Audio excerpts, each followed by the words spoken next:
ఈరోజు మన ఛానల్లోని కథ ఆదర్శ ప్రేమికులు. ఈ కథను రాసిన వారు విలియం షేక్స్పియర్. ఇక కథలోకి వెళ్దాం.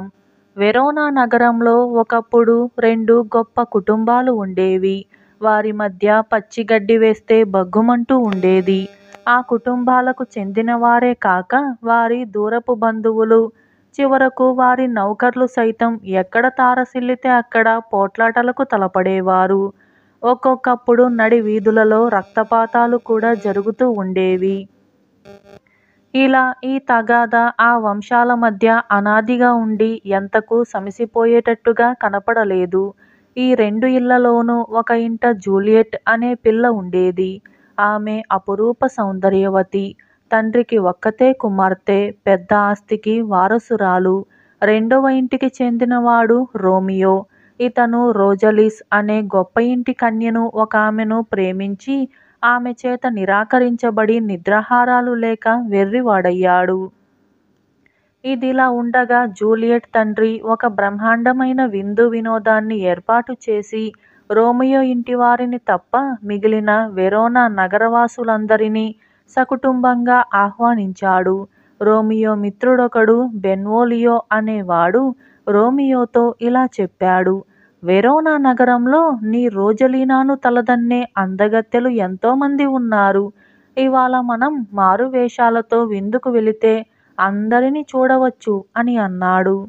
ఇతర కన్యలను చూడటానికి కాకపోయినా తన రోజలీనాను చూడవచ్చునన్న ఆశతో రోమియో ఒప్పుకున్నాడు. నిజానికి అతనికి తమ ప్రతిపక్షుల మీద విద్రోహభావం ఏమీ లేదు.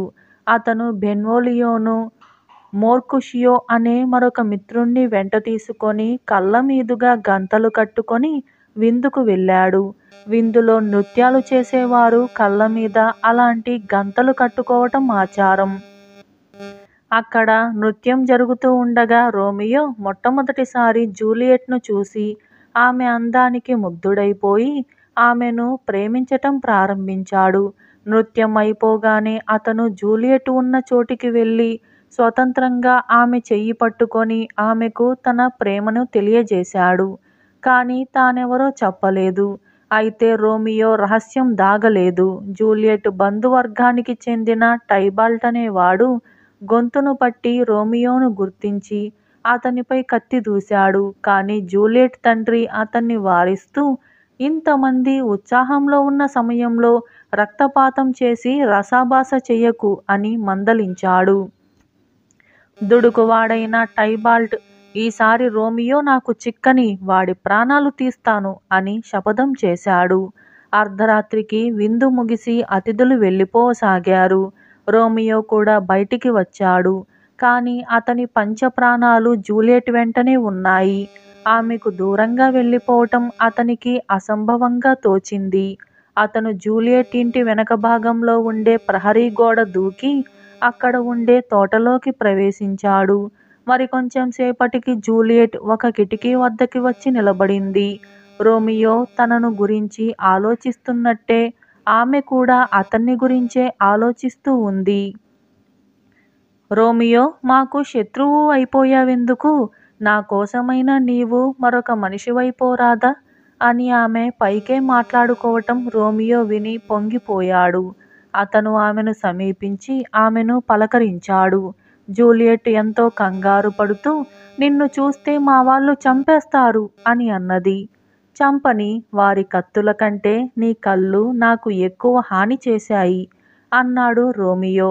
ఒకరి ప్రేమ ఒకరికి ఎలాగూ తెలిసిపోయింది కనుక జూలియట్ తన ప్రేమను దాచటానికి ప్రయత్నించలేదు.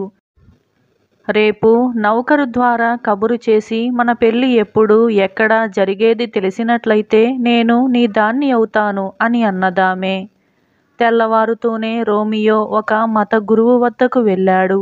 ఆయన పేరు లారెన్స్. ఆయనకు రోమియో అంటే చాలా వాత్సల్యం. రోమియో కుటుంబానికి, జూలియట్ కుటుంబానికి తరాల వెంబడి నడిచే మనస్పర్ధలను గురించి ఆయన ఎన్నడూ ఆమోదించలేదు. ఆయన ఉభయపక్షాల క్షేమాన్ని, స్నేహాన్ని కోరినవాడు. రోమియో వచ్చి తాను జూలియట్ను ప్రేమించానని, రహస్యంగా పెళ్లాడబోతున్నానని చెప్పగానే ఈ విధంగానైనా రెండు కుటుంబాల మధ్య పొత్తు కుదురుతుందని ఆశపడి లారెన్స్ వారిద్దరికీ పెళ్లి చేయటానికి అంగీకరించాడు. రోమియో ఈ సంగతి జూలియట్కు కబురు పంపాడు. ఆమె లారెన్స్ ఉండే చోటికి వచ్చింది. లారెన్స్, రోమియో, జూలియట్లకు శాస్త్రోక్తంగా వివాహం జరిపి వారిని భార్యాభర్తలు చేసేశాడు. జూలియట్ తన తండ్రి ఇంటికి తిరిగి వెళ్ళి ఎప్పుడు రాత్రి అవుతుందా, ఎప్పుడు రోమియో వచ్చి తనను తోటలో కలుసుకుంటాడా అని ఆత్రంగా ఎదురుచూస్తుంది.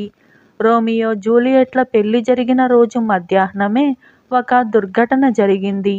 రోమియో మిత్రులిద్దరూ వీధిలో పోతూ ఉండగా జూలియట్ బంధువైన టైబాల్ట్ వారికి ఎదురై మోర్కూషియా అనేవాడితో రోమియో స్నేహం చేస్తున్నావు, నీకు సిగ్గులేదా అని నిందించాడు. మోర్కూషియో మాటకు మాట అన్నాడు. వారి వాగ్వాదం యుద్ధంగా మారబోతున్న దశలో రోమియో అటుగా వచ్చాడు. వెంటనే టైబాల్ట్ రోమియోను నానా మాటలు అన్నాడు. ఆ రోజే జూలియట్ను పెళ్లాడి ఉన్న రోమియోకు తన భార్య తరపు బంధువుతో పోట్లాట పెట్టుకోవటం ఇష్టం లేక అతను టైబాల్ట్తో మంచిగా మాట్లాడటానికి ప్రయత్నించాడు. కానీ రోమియో పెళ్లి గొడవ ఏమీ తెలియని మోర్కూషియో ఆగ్రహావేశంతో కత్తి దూసి టైబాల్ట్ పైకి వెళ్ళాడు. వారిని విడదీయాలని రోమియో, బెన్వోలియోలు చేసిన ప్రయత్నం ఫలించలేదు. మోర్కూషియో కత్తి యుద్ధంలో దెబ్బతిని చనిపోయాడు. తన మిత్రుడి మరణంతో రోమియో ఓర్పంతా మటుమాయమైంది. అతను కత్తి దూసి టైబాల్టుపై కలియబడి చివరకు అతన్ని చంపేశాడు. ఈలోపుగా ఈ గలాటా గురించిన వార్త నగరమంతా పాకింది.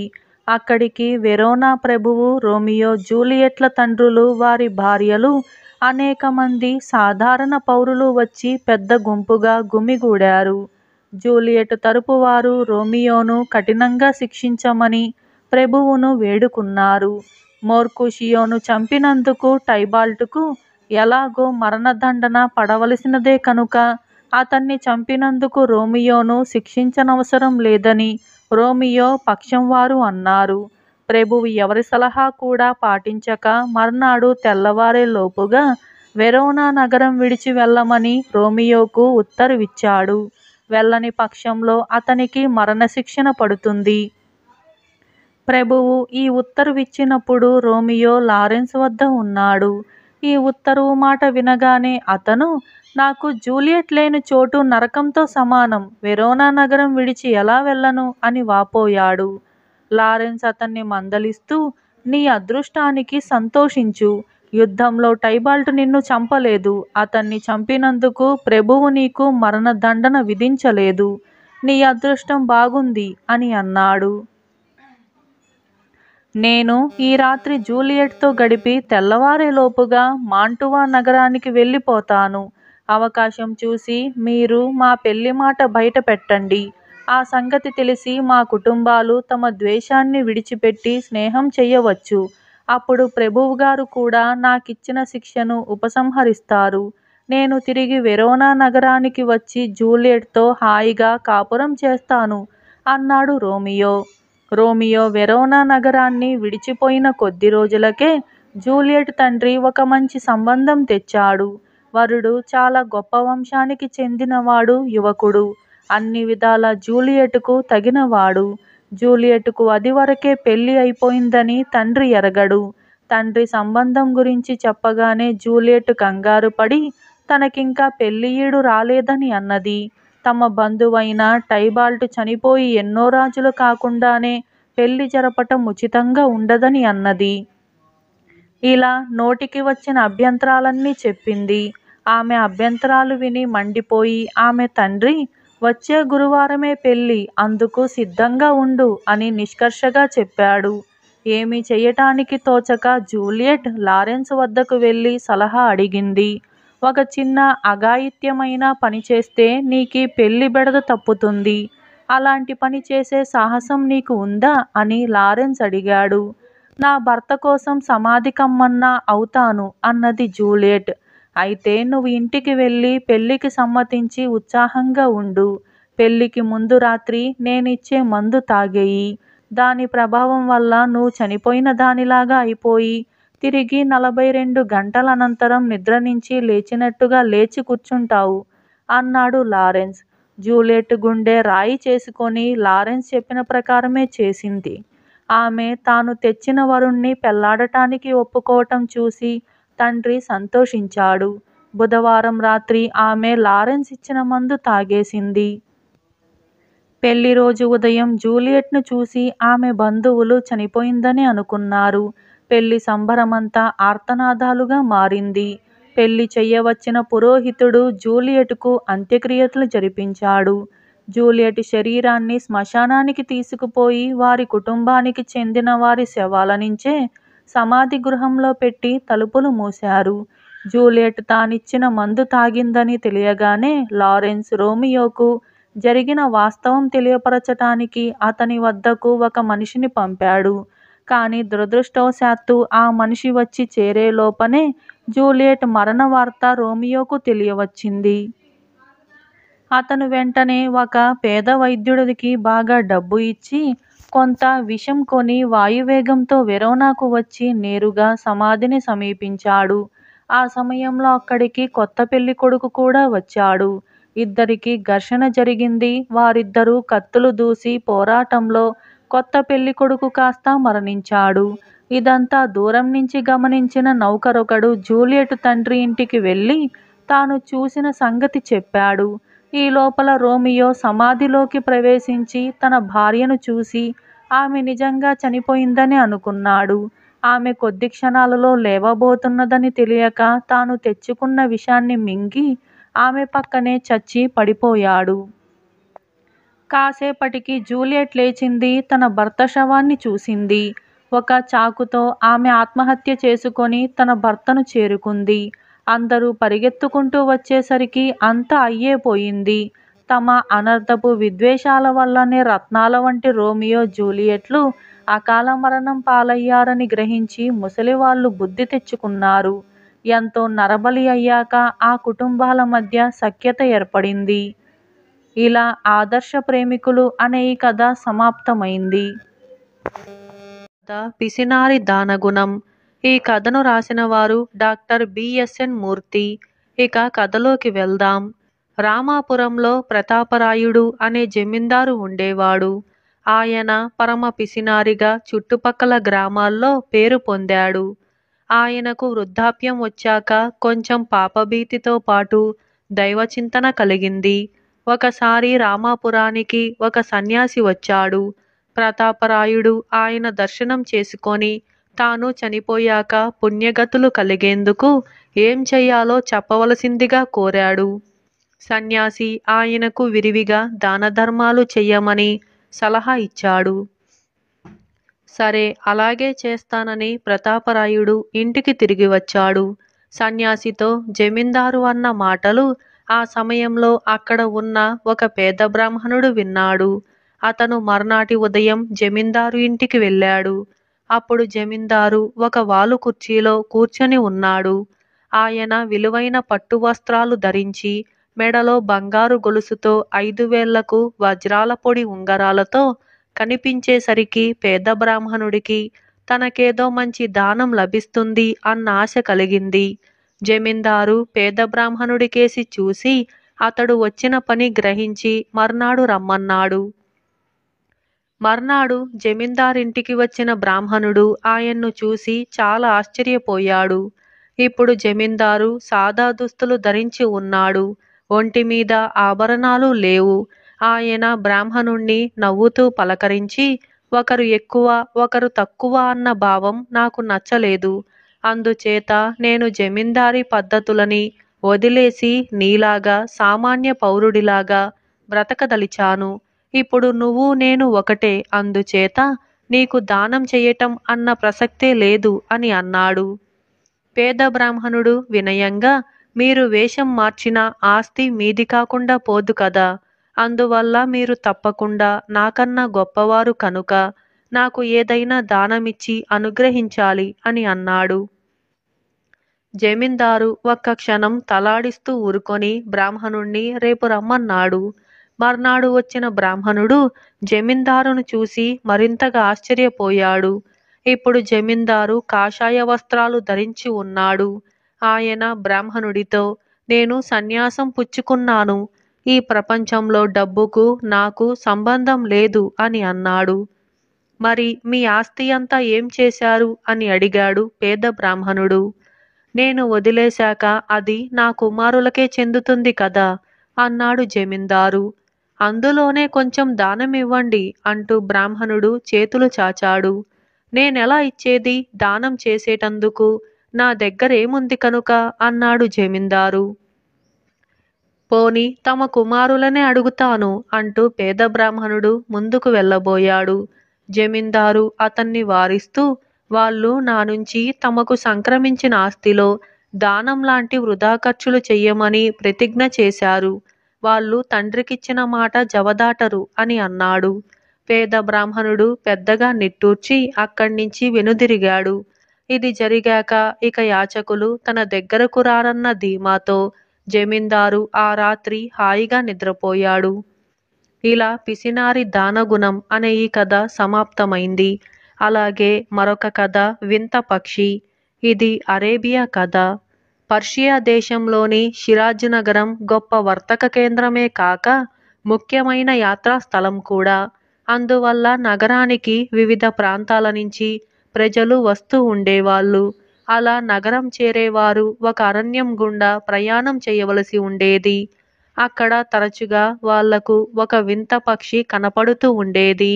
దాన్ని చూసిన వాళ్ళు ఈనాటి వరకు అంత అందమైన పక్షిని తాము చూడలేదని అబ్బురపడేవాళ్ళు. కొంతమంది దాని గానాన్ని గాన గంధర్వ గానంతో సరిపోల్చేవాళ్ళు. ఆ వింత పక్షిని పట్టుకునేటందుకు చాలామంది ప్రయత్నించారు. అలాంటి వాళ్ళల్లో ధనిక కుటుంబాల యువకులే కాక పొరుగు రాజ్యాల రాకుమారులు కూడా ఉన్నారు. కానీ ఆశ్చర్యం కలిగించే సంగతేమంటే అలా వెళ్ళిన వాళ్ళల్లో ఒక్కరూ తిరిగి రాలేదు. అందరూ రాళ్లుగా మారిపోయారు. ఈ వింత పక్షిని గురించి విన్న షిరాజ్ రాజు కూతురును దాన్ని తనదిగా చేసుకోవాలన్న కోరిక కలిగింది. ఆమె తండ్రి అనుమతితో ఒక చాటింపు వేయించింది. అదేమంటే ఆ వింత పక్షిని పట్టి తెచ్చిన వాడిని తాను వివాహమాడతానని. నగరంలో ధనిక కుటుంబాలకు చెందిన 3 యువకులున్నారు. వాళ్ళు బాల్యమిత్రులు. వాళ్ళల్లో ఒకడు వింత పక్షిని పట్టి తెచ్చి రాకుమారిని వివాహమాడేటందుకు అరణ్యానికి వెళ్ళాడు. అరణ్యంలో ఆ పక్షి ఏ ప్రాంతాల తిరుగుతూ ఉండేది వాడు ప్రయాణికుల ద్వారా తెలుసుకొని వెతుకుతూ ఒకనాటి మిట్ట మధ్యాహ్నం వేళ దాన్ని ఒక చెట్టు కొమ్మ పైన చూశాడు. వాడు దాన్ని పట్టుకునేటందుకు చెట్టును సమీపించేంతలో పక్షి గొంతెత్తి అతి శ్రావ్యంగా పాడసాగింది. ఆ పాట విని తన్మయుడై వాడు కూడా గొంతెత్తి దాన్ని అనుకరించబోయాడు. ఆ మరుక్షణం వాడు ఉన్న చోటునే రాయిగా మారిపోయాడు. 1 నెల గడిచింది. 3 మిత్రుల్లో రెండో వాడు పక్షి కోసం బయలుదేరాడు. వాడికి రాజకుమార్తెను పెళ్లాడాలన్న కోరిక ఉంది. కాని వాడు తిరిగి రాలేదు. ఇలా 2 నెలలు గడిచిపోయాయి. మిత్రుల్లో 3వ వాడైన హనీఫ్ అరణ్యానికి బయలుదేరాడు. వాడు అరణ్యానికి వెళ్ళటానికి నిర్ణయించుకున్నప్పుడు వాడిని వారించ చూసిన వాళ్లతో, నాకు ఆ వింత పక్షిని పట్టుకోవాలని కానీ రాకుమార్తెను వివాహమాడాలని కానీ లేదు. నా 2 మిత్రులు ఏమయ్యారో తెలుసుకునేటందుకు వెళ్తున్నాను. సాధ్యమైతే వాళ్లను రక్షించి తీసుకొస్తాను అని అన్నాడు. హనీఫ్కు అరణ్యంలో ఒక వింతైన పక్షి కనిపించింది. అది వాణ్ణి చూస్తూనే గొంతెత్తి శ్రావ్యంగా పాడసాగింది. హనీఫ్ దాన్ని పాటను చూసి ముగ్ధుడైపోయి తాను పాడాలనుకున్నాడు. కాని ఎంతో ప్రయత్నం మీద నిగ్రహించుకొని దాన్ని సమీపించాడు. పక్షి పాట ఆపి హనీఫ్ కేసి చూసింది. హనీఫ్ దాన్ని సునాయాసంగా పట్టుకున్నాడు. హనీఫ్ ఆప్యాయంగా వింత పక్షి తల నిమురుతూ, నీది అద్భుతమైన అందం. ప్రపంచంలో నీలాంటి పక్షి మరొకటి ఉండదు. నా మిత్రులిద్దరికీ తిరిగి ప్రాణదానం చెయ్యలేవా అని అడిగాడు. అందుకు పక్షి తలాడించి, సరే, నీ కోరికే నెరవేరుస్తాను. రాళ్లుగా ఉన్న నీ మిత్రులపైన నన్ను ఎగరనివ్వు అని అన్నది. హనీఫ్ పక్షిని విడిచాడు. అది రాళ్ల రూపంలో ఉన్న హనీఫ్ మిత్రుల మీద వలయాకారంలో 2 సార్లు ఎగిరింది. వెంటనే మిత్రులిద్దరికీ యథారూపాలు వచ్చాయి. ఈసారి హనీఫ్ పక్షితో, నీ అందం చూసి నిన్ను పట్టుకోవాలని ఇంకా కొందరు కూడా ఇక్కడికి వచ్చి రాళ్లుగా మారిపోయారు. వాళ్లను తిరిగి మనుషులుగా చెయ్యి అని అన్నాడు. వింత పక్షి రాళ్ల రూపంలో ఉన్న వాళ్ల మీదుగా తిరిగి వలయాకారంలో 2 సార్లు ఎగిరింది. ఆ మరుక్షణం రాళ్లుగా మారిపోయిన వాళ్ళందరికీ మానవ రూపాలు వచ్చాయి. వాళ్ళు హనీఫ్కు తమ కృతజ్ఞత చెప్పుకొని తమ తమ ప్రాంతాలకు బయలుదేరిపోయారు. హనీఫ్ పక్షితో, నీ మేలు ఎన్నటికీ మరువను, నువ్వు నాతో పాటు నగరానికి రాకూడదు అని అన్నాడు. ఎందుకు రాను అంటూ పక్షి ఎంతో మృదువుగా జవాబు పలికింది. వెంటనే హనీఫ్ తన వెంట తెచ్చిన పంజరం తలుపుని తెరిచాడు. పక్షి అతడితో, నా ఎడమ కాలికి ఉన్న ఉంగరాన్ని చూశావా? దాన్ని తీసుకొని నీ వేలికి పెట్టుకో, అది ముందు ముందు నీకెంతో మేలు చేయగలదు అని చెప్పి పంజరంలోకి వెళ్ళింది. హనీఫ్ దాని కాలి ఉంగరం తీసుకొని తన వేలికి పెట్టుకున్నాడు. తరువాత ముగ్గురు మిత్రులు నగరానికి బయలుదేరారు. దారిలో చీకటి పడింది. ముగ్గురు ఆ రాత్రికి అరణ్యంలోనే ఒక చెట్టు కింద పడుకున్నారు.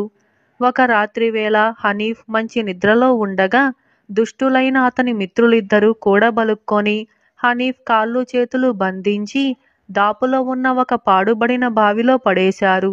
అదృష్టవశాత్తు అందులో నీళ్లు లేవు. మెత్తని ఇసుక పేరుకొని ఉంది.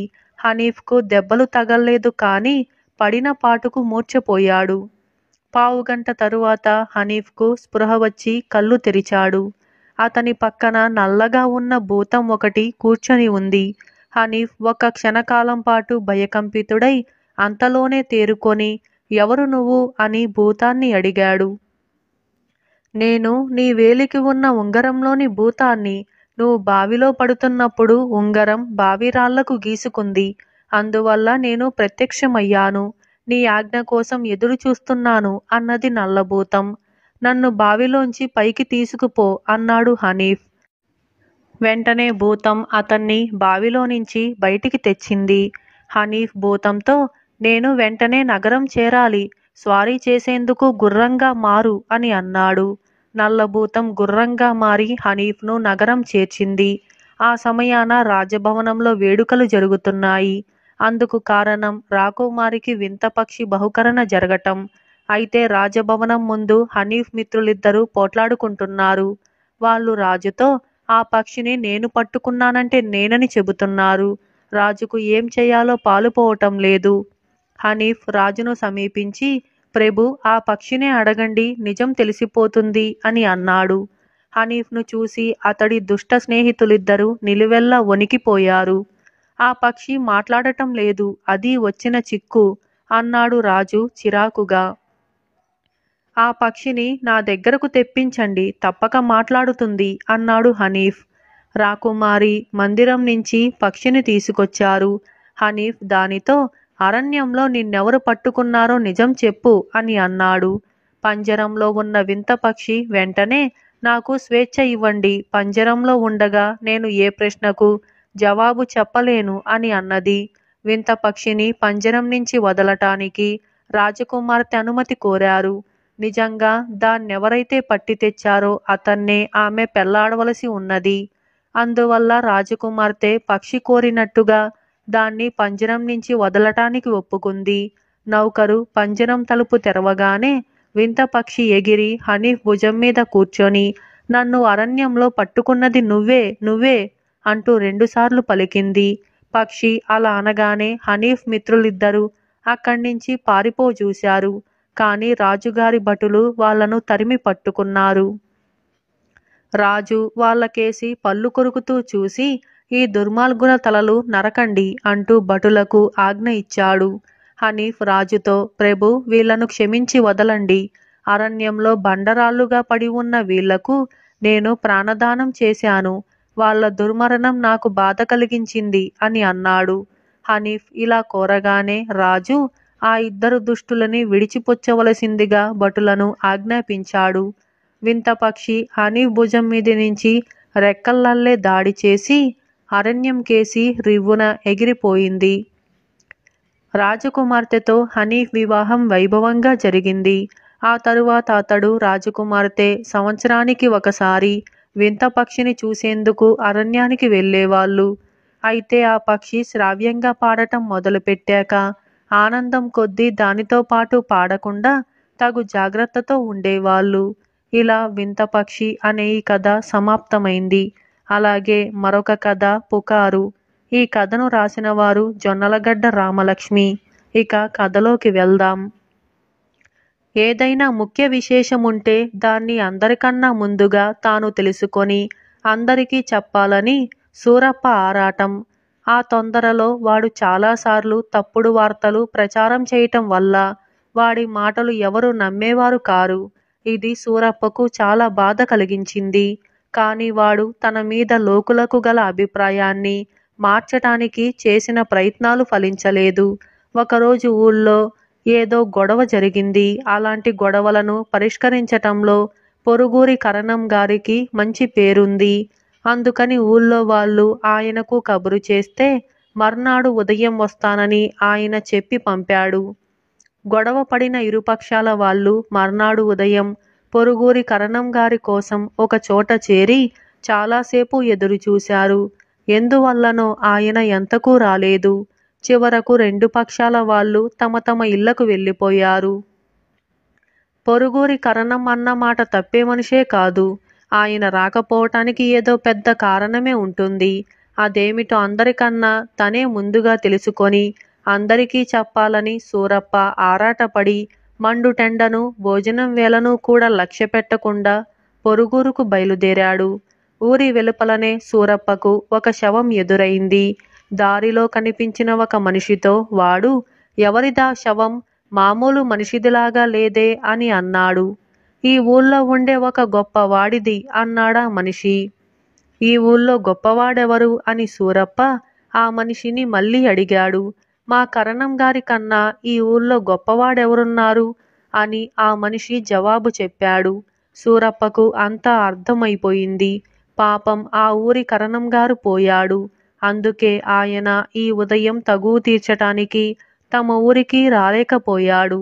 ఈ అపూర్వ వార్త తమ ఊళ్ళో అందరికీ అందించటానికి సూరప్ప పరిగెత్తుకుంటూ వచ్చి కనిపించిన ప్రతి మనిషికి పాపం ఈ ఉదయం పొరుగురి కరణం గారు పోయారు, అందుకే ఆయన ఈ ఉదయం రాలేదు, శవాన్ని నేను కల్లారా చూశాను అని చెప్పటం ప్రారంభించాడు. ఒక్కడు కూడా వాడు తెచ్చిన అద్భుత వార్తను నమ్మలేదు. సూరప్పకు చాలా బాధ కలిగింది. నిజం చెప్పినా తన మాట ఎవరూ నమ్మరెందుకు? తాను నిజం చెబుతాడని అందరికీ నమ్మకం కలిగేలా చేయటం ఎలా?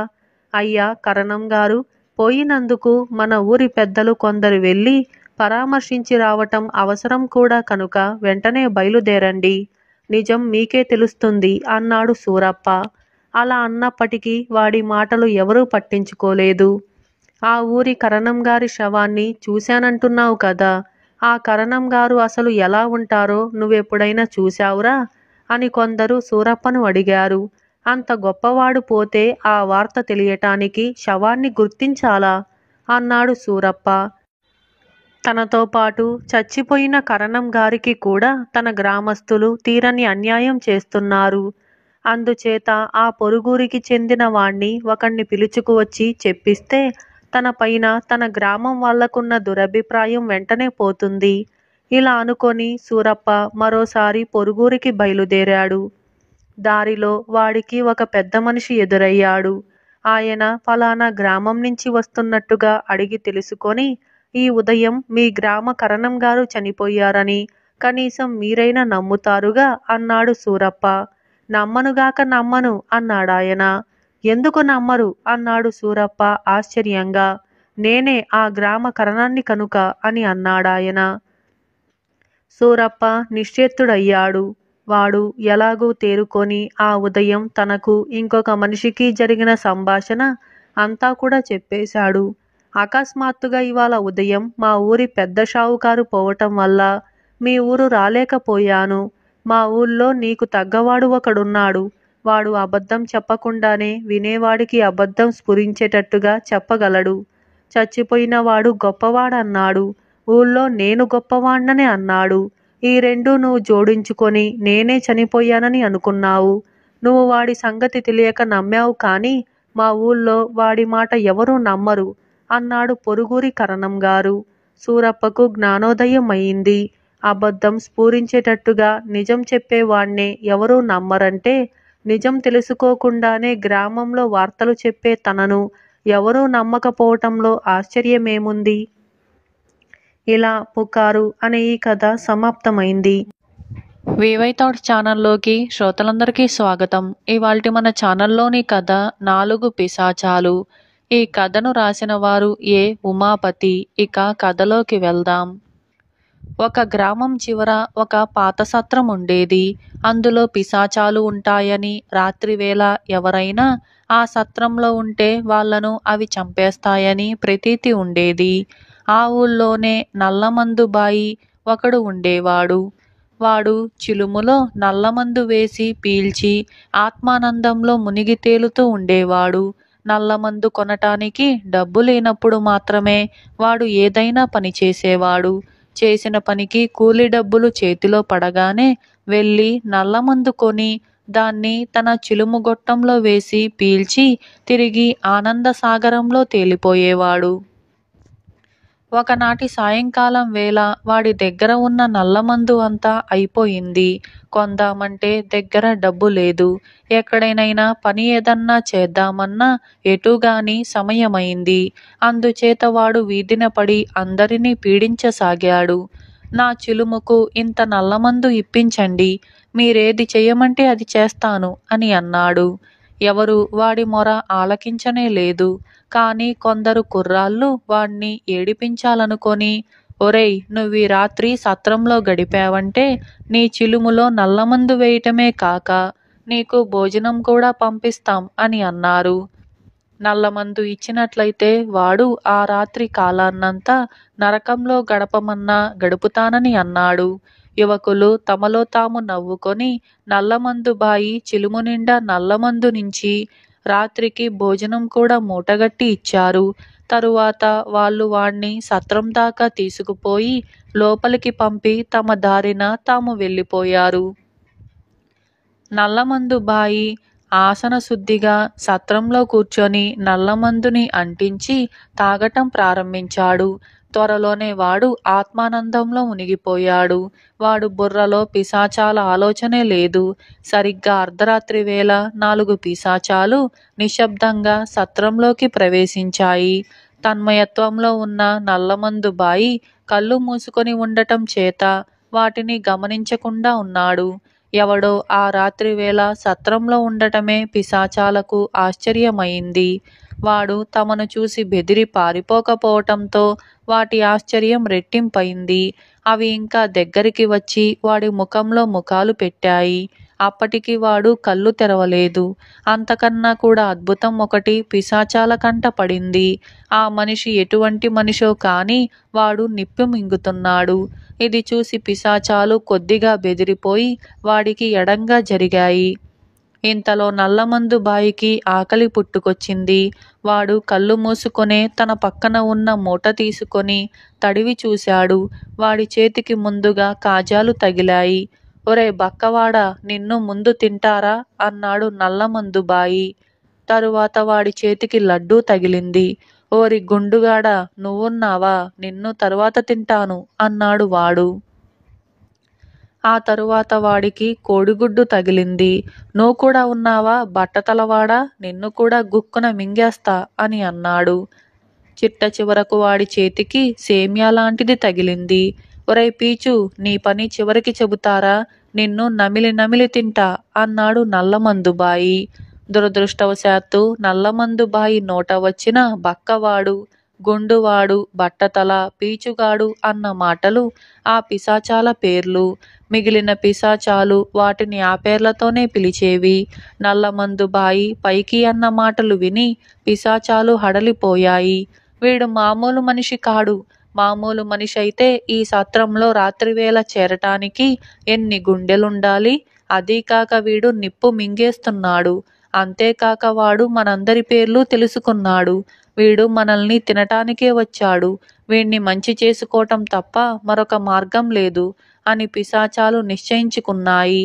ఎక్కడ బంగారం పాతిపెట్టి ఉన్నది వాటికి తెలుసు. అందుచేత అవి వెళ్ళి ఆ బంగారాన్ని తవ్వి తెచ్చి నల్లమందు బాయి ముందు పోసి, అయ్యా బాబు, ఇవి తీసుకో, మా జోలికి మాత్రం రాకు అని అన్నాయి. నల్లమందుబాయి మత్తుగా కళ్ళు సగం తెరిచి ఎవరో బంగారంతో తన ఆహారాన్ని కొనటానికి ప్రయత్నిస్తున్నారనుకొని, అదేమీ కుదరదు, నాకు చచ్చే ఆకలిగా ఉంది, 6 నా తిండి నేను తిని తీరాలి అని అన్నాడు. పిశాచాలకు పై ప్రాణాలు పైనే పోయాయి. అవి ఆ బంగారాన్ని అక్కడ వదిలేసి వాయువేగంతో పారిపోయి, అవి అలా ఎంత దూరం పారిపోయాయో ఎక్కడ ఆగాయో మనకు తెలియదు. అటు తరువాత ఆ సత్రంలో పిశాచాలున్నట్టుగా ఎవరూ చెప్పుకోలేదు. నల్లమందు బాయి మటుకు శరీర శ్రమ లేకుండా, చెయ్యి చాచి ఒకరిని అడగకుండా బ్రతికున్నంత కాలము నల్లమందు సేవిస్తూ ఆత్మానందంలో ఓలలాడాడు. ఇలా 4 పిశాచాలు అనే ఈ కథ సమాప్తమైంది.